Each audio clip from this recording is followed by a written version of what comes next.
सुप्रभात बच्चों, गणित की इस कक्षा में आपका फिर से स्वागत है। आइए कुछ संख्याओं को हम लोग देखते हैं। इस संख्या को आप देख रहे हैं, अब इसे देखिए, इसे देख रहे हैं, अब इसे देखें और अब इसे देखें। कुछ नजर आया? आप कह रहे होंगे सर आप वही संख्या दिखा रहे हैं लेकिन संख्याओं को ऊपर और नीचे लिख करके दिखा रहे हैं। इस कागज़ के टुकड़े को देखिए, यह एक आयताकार कागज़ का टुकड़ा है जिसे 4 बराबर भागों में बांटा गया है और एक भाग को छायांकित कर दिया गया है। इससे आप क्या समझते हैं? मैं क्या दिखाने जा रहा हूँ? शायद आप समझ गए होंगे कि आज हम भिन्न की बात करने जा रहे हैं, जिसे अंग्रेजी में फ्रैक्शन कहते हैं। आइए भिन्न को समझने का प्रयास करते हैं कि भिन्न क्या है। भिन्न एक ऐसी संख्या है जो किसी संपूर्ण चीज का कोई भाग निरूपित करती है। यानी भिन्न एक ऐसी संख्या है जब हम किसी पूर्ण चीज को बांटते हैं और किसी खास भाग को दर्शाते हैं तो वह भिन्न का रूप ले लेती है। आइए उदाहरण के साथ समझने का प्रयास करते हैं। आप इस चित्र को देखिए, एक आयताकार बॉक्स है जिसे 4 बराबर भागों में बांटा गया है। इसमें एक भाग को छायांकित कर दिया गया है। अब इस चित्र को देखिए, यह भी एक आयताकार बॉक्स है जिसमें 6 भाग किए गए हैं और 5 भाग को छायांकित किया गया है। इसी तरह इसे देखिए, इसे कुल 8 भागों में बांटा गया है और 3 भाग को छायांकित किया गया है। और इसे देखें, इसे कुल 12 भाग में निरूपित किया गया है जिसमें 7 भाग को छायांकित किया गया है। इसका क्या तात्पर्य है? यह एक पूर्ण भाग है जिसे 4 टुकड़े किए गए हैं और एक भाग को छायांकित किया गया है। इस छायांकित भाग को हम किस रूप में दर्शाएंगे? 1/4। 4 पूर्ण के भागों को दर्शा रहा है और एक किस भाग को छायांकित किया गया है उसे दर्शा रहा है। उसी तरह से इसके भाग को गिने, 1 2 3 4 5 6, तो 6 पूर्ण के भागों को दर्शा रहा है और 5 जो है वो छायांकित भाग को दर्शा रहा है। तो हम छायांकित भाग को 5/6 के रूप में निरूपित करेंगे। उसी तरह से यहाँ 3 भाग को छायांकित किया गया है और कुल 8 भागों में बांटा गया है, तो हम इसे 3/8 के रूप में निरूपित करेंगे छायांकित भाग को। इसी तरह से इसके छायांकित भाग को 7/12 के रूप में निरूपित करेंगे। तो इन्हीं संख्याओं को हम भिन्न कहते हैं जब पूर्ण को किसी खास भाग में हम बंटवारा कर देते हैं और खास भाग को हम निरूपित करते हैं, तो वह भिन्न का निर्माण करती है। भिन्न के ऊपरी हिस्से को अंश या न्यूमरेटर कहते हैं और निचले हिस्से को हर या डिनोमिनेटर कहते हैं। वास्तव में अंश किसी खास भाग को निरूपित करता है और हर पूर्ण के कुल कितने भाग हैं उसे निरूपित करता है। अब इन भिन्नों को फिर से देखने का प्रयास करें और समझने का प्रयास करें। हम लोग क्या देख रहे हैं कि इस भिन्न में जो हर है वह बड़ा है, अंश छोटा है। यहाँ भी वही स्थिति है, हर बड़ा है, अंश छोटा है। यहाँ भी हर बड़ा है, अंश छोटा है और इसमें भी वही स्थिति है। ऐसे भिन्न को उचित भिन्न या प्रॉपर फ्रैक्शन कहते हैं। उचित भिन्न का तात्पर्य यह है कि ऐसा भिन्न जिसमें अंश का मान हर से कम होता है उसे उचित भिन्न या प्रॉपर फ्रैक्शन कहते हैं। अब इन दोनों छायांकित भाग को देखते हैं। यहाँ क्या देख रहे हैं? 4 बराबर भागों में तो बांटा गया है लेकिन चारों को छायांकित कर दिया गया है। तो इसे कैसे दर्शाएंगे? 4 भाग है और चारों छायांकित है, तो हम इसे 4/4 के रूप में निरूपित करेंगे। यानी यह पूर्ण है, यानी पूरे को छायांकित कर दिया गया है, तो यानी यह पूर्ण भाग है। अब इस भाग में देखते हैं, 4 भाग किया गया है और 1 छायांकित है, तो इसे कैसे दर्शाएंगे? 1/4। अब इन दोनों को मिला करके यदि बात करें तो पहला क्या है? 4/4 यानी पूर्ण है, और दूसरा 1/4। दोनों का सम करते हैं, योग करते हैं, तो हमें प्राप्त होता है 5/4, यानी 5 भाग छायांकित हम दिखा रहे हैं। अब इस भिन्न पर ध्यान देने की बात है। इसमें क्या है कि अंश जो है बड़ा है और हर छोटा है। ऐसे भिन्न को विषम भिन्न या इम्प्रॉपर फ्रैक्शन कहते हैं। वह भिन्न जिसमें अंश का मान हर से अधिक होता है। तो इस विषम भिन्न को हम इस तरह से भी लिख सकते हैं, चूंकि एक भाग पूर्ण है तो पूर्णांक 1 पूर्णांक और दूसरा भाग 1/4 है, तो 1 पूर्णांक 1/4 के रूप में भी निरूपित कर सकते हैं। तो इस विषम भिन्न को इस प्रकार से हम जब निरूपित करते हैं तो इसे मिश्र भिन्न या मिक्स्ड फ्रैक्शन कहते हैं, जिसमें पूर्ण संख्या और एक उचित भिन्न के संयोजन से बना भिन्न मिश्र भिन्न कहलाता है।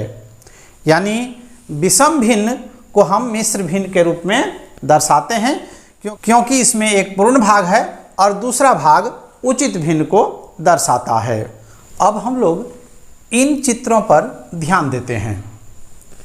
इस चित्र में अगर देखते हैं तो एक आयताकार चित्र में आधा भाग को छायांकित किया गया है। इसका मतलब ये हुआ, इसका भिन्न जो होगा 1/2 होगा।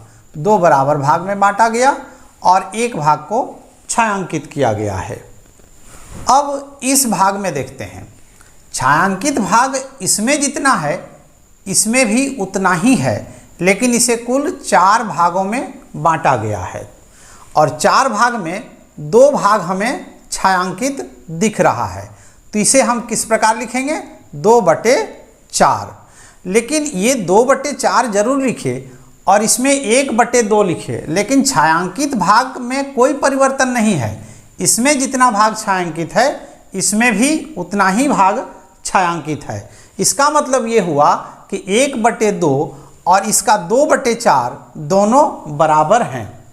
अब इस भाग में देखते हैं, इसे कुल 8 भागों में बांटा गया है और 4 भाग हमें छायांकित दिख रहा है।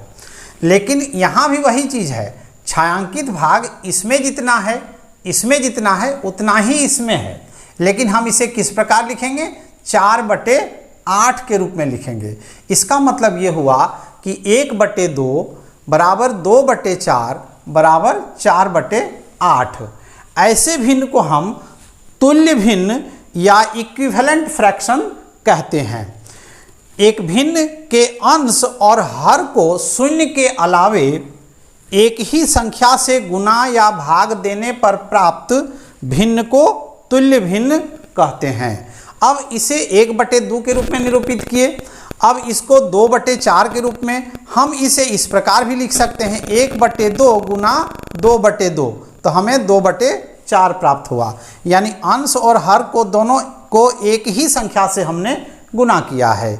यहाँ देखिए 4/8 है, इसको हम लिख सकते हैं 1/2 गुना 4/4, यानी अंश को जितना से गुना किए हर को भी उतना से ही गुना किए। यानी एक भिन्न के अंश और हर को एक ही संख्या से गुना करने पर जो भिन्न प्राप्त होता है उसे हम तुल्य भिन्न कहते हैं, या एक भिन्न के अंश और हर को एक ही संख्या से भाग देने पर जो भिन्न प्राप्त होता है उसे हम तुल्य भिन्न या अंग्रेजी में इक्विवेलेंट फ्रैक्शन कहते हैं। अब इन छायांकित भाग पर ध्यान केंद्रित करते हैं। इसमें हम क्या देख रहे हैं? इसमें 8 कुल भाग किया गया है और 1 भाग को छायांकित किया गया है। इसका मतलब इस छायांकित भाग को हम कैसे निरूपित करेंगे? 1/8। अब यहाँ देखा जाए 3 भाग को छायांकित किया गया है, इसे कैसे लिखेंगे? 3/8। इसमें 1 2 3 4 5 भाग छायांकित है कुल 8 भागों में, तो इसे लिखेंगे 5/8। और इसमें जो 8 भाग है उसमें 7 भाग को छायांकित किया गया है। तो छायांकित भाग को कैसे लिखेंगे? 7/8। इन सब भिन्न में हम क्या समानता देख रहे हैं कि सभी का हर जो है एक समान है। ऐसे भिन्न को जिसमें हर समान हो समान भिन्न कहते हैं। 2 या 2 से अधिक भिन्न जिसमें हर का मान समान हो समान भिन्न कहलाता है। अब हम लोग इन चित्रों पर ध्यान देते हैं। यहाँ क्या देख रहे हैं? इसे 3 बराबर भागों में बांटा गया है और 2 भाग को छायांकित किया गया है। तो इसे हम किस प्रकार लिखेंगे? 2/3 के रूप में लिखेंगे। इसमें देखते हैं तो कुल 4 बराबर भाग है जिसमें 3 भाग को छायांकित किया गया है। तो इसे हम 3/4 के रूप में निरूपित करेंगे। इस भाग में देखते हैं कि इसे कुल 5 बराबर हिस्सों में बांटा गया है और 4 हिस्सों को छायांकित किया गया है। तो इसे हम 4/5 के रूप में निरूपित करेंगे।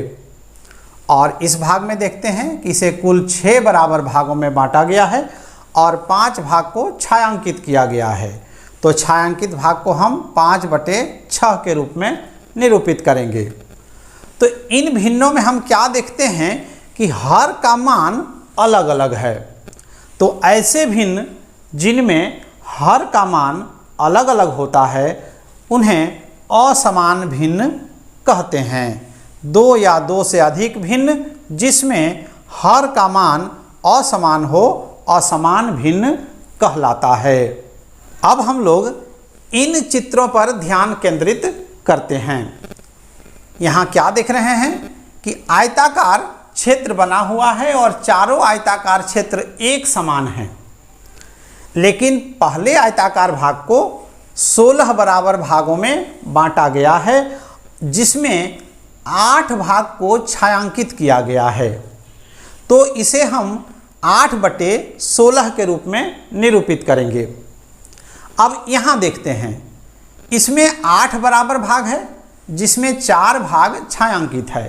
तो इसे किस रूप में निरूपित करेंगे? 4/8 के रूप में निरूपित करेंगे। इसमें देखा जाए तो 2 भाग छायांकित है और कुल 4 भाग हैं। तो इसे 2/4 के रूप में निरूपित करेंगे। और अंतिम में क्या देख रहे हैं कि 2 बराबर भाग है और 1 भाग छायांकित है। तो इसे 1/2 के रूप में निरूपित करेंगे। लेकिन ध्यान से देखने पर हमें ये पता चलता है कि छायांकित भाग सभी में एक समान है। अतः हम कह सकते हैं कि 8/16 बराबर 4/8 बराबर 2/4 बराबर 1/2। यानी 1/2 जो है वह भिन्न का सबसे सरलतम रूप है इन भिन्नों में। तो भिन्न का सरलतम रूप क्या होता है? भिन्न का वह रूप जिसमें अंश और हर में एक के अलावे अन्य कोई उभयनिष्ठ गुणनखंड न हो। यानी 1/2 को हम 1 के अलावा किसी और संख्या से काट नहीं सकते। जैसे 2/4 है, इसको 2 से काटेंगे, 2 एकम 2, 2 दूनी 4, तो हमारा 1/2 आएगा। इसे भी 4 से काटेंगे तो 4 एकम 4, 4 दूनी 8, और इसे 8 से काटेंगे तो 8 एकम 8, 8 दूनी 16। यानी कुल मिलाकर हमें सभी भिन्न में 1/2 ही प्राप्त होगा।